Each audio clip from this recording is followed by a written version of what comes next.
Hello po, isang magandang umaga. Ako po pala ang inyong Kuya Manuel Larakas, ang inyong pong magsasakang katambay. Tayo pinahan dito po sa ating silihan. Yun naman po nyo, ang sili ko kung gano'ng karami ang sanga.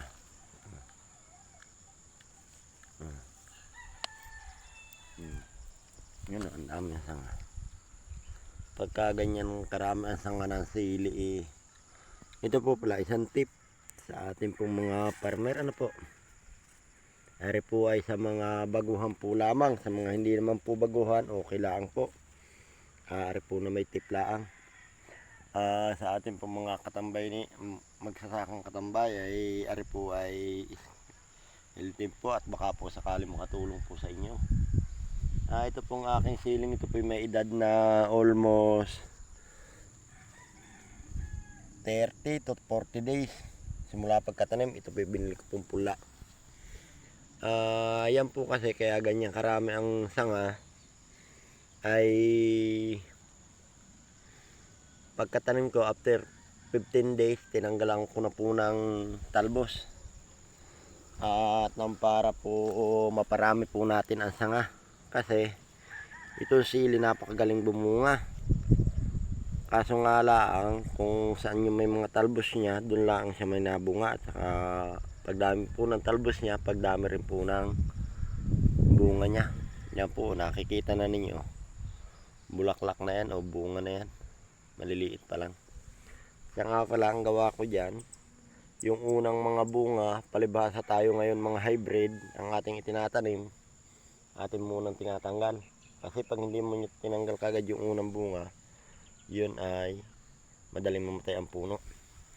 Yan po, sa mga tulad mga magtatanim natin, yan po nakikita ninyong yan ay mustasa. Nung pagkatanim ko po ng sili, ay akin na pong sinabugan ng mustasa. Hindi pa po nabunga ang sili, harvest, ready to harvest na po ang mustasa. Na-harvest ko na po yung iba niya, no? Para habang tayo naghihintay ng pagbunga ng mga ganyang, ang tawag ay high value crop, ay habang tayo naghihintay, pag tayo may tanim na mustasa, pechay, ay tayo may papakinabangan na. Kasi mas di hamak, mas madali ang buhay niyan. Pechay at mustasa. Ito dati rin may tanim na, no, isang araw lang nabunot ko na. Ito naman po yung pechay, ito ang kasamahan na. Nagtira ng pasimilyahan yung aking may bahay. At isa po pala sa ating mga farmer, ano po, di ba po may sabi po yung iba na pagka ang sprayer ay ginamit mo sa herbicide at ibinumba mo sa gulay, ay nagkukulundutin daw ang dahon ng gulay at namamatay. Ari po ay isang tip sa inyo.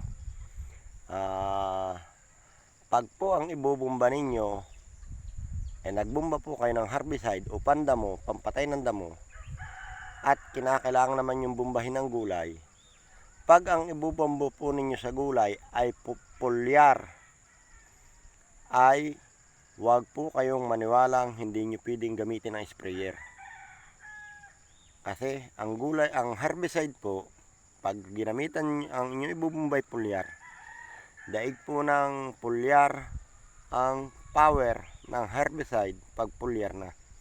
Kaya po ang sprayer na ginamit po sa pulyar, sa herbicide o sa mga pandamo, pamatay damo, ay ang gulay po ay hindi po namamatay.